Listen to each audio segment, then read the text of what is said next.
Ladies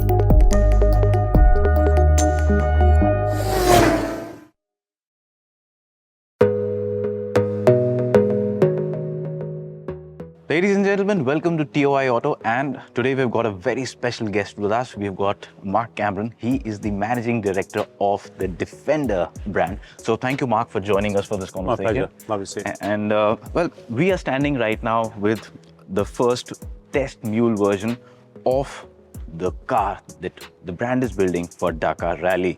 So, and by design, I'm not color coordinated. So, well, first of all, Mark, it's a great looking car. Of course, the Defender itself is, and this is just bigger, much more menacing. Yeah. So just tell us first, what was the reason to choose the Defender? I mean, it's a big group, multiple brands. Why did you go in for the Defender for the Dakar?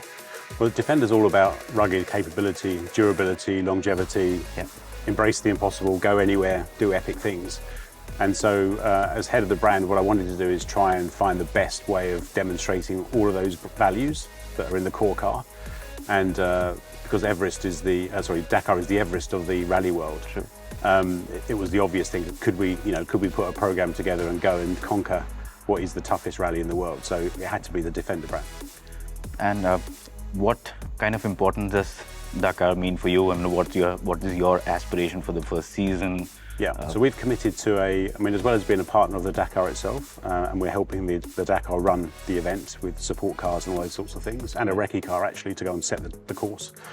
As a full works team, we're now preparing our race car with the new regulations that we've worked with the ASO and the FIA for the production class to develop, build, test the car and be ready in January next year, where the Dakar takes place in the middle of Saudi Arabia. So quite an environment.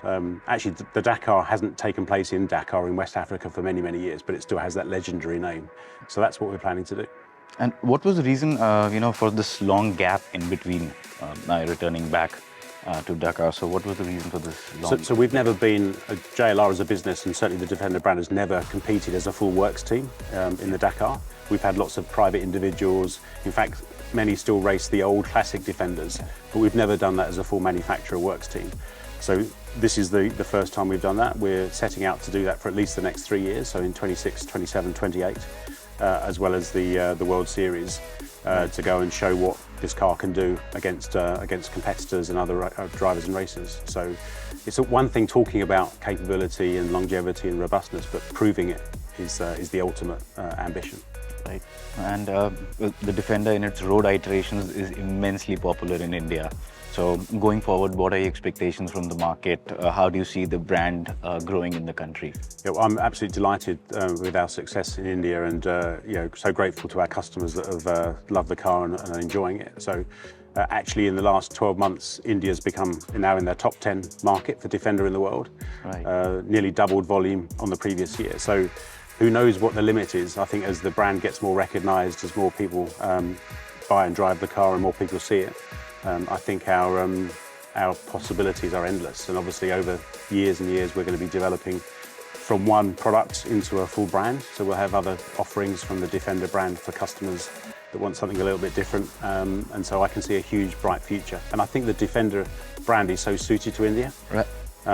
This is the conquer anywhere, all terrains. So for the roads in India, for the terrain, for people to go out and adventure and live their dreams, it's the perfect car and the perfect brand. So I think it's got a very bright future. Great. And with the FTA talks going on with the UK government now, we know the Defender is not made. It's made in Slovakia, but like now the Range Rover is being made in India. What are the plans for Defender to be locally assembled or made in India? We don't have any firm plans at the moment. Obviously, as you say, we've localised Range Rover and Range Rover Sport, and that's going very well. So it's something we're obviously looking at, but there's nothing planned in the immediate future. But it's something we'll take a watching brief on. And obviously, with our investment, we've got to make sure we cover all of our growth plans and balance that. So if there's a time in the future when we're considering that, we can talk about it. And Range Rover, Jaguar are already, going towards electrification. I mean, the world is moving towards. What is the approach Defender brand is taking towards electrification? So we have to electrify at some point. In some markets, like our home market in the UK, by legislation, we won't be able to sell ICE engines beyond 2030 in their purest form. So we have to. What's really important for me, though, is that it's got to be a Defender first and then an electric car second.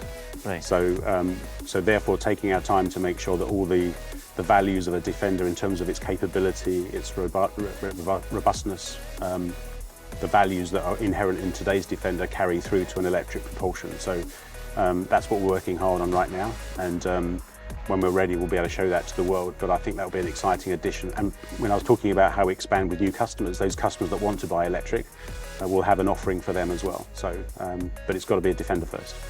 Absolutely brilliant. Well, thank you so much for your time, Mark. You're very welcome. And Lovely to great meet you. conversation. Okay. Thank you.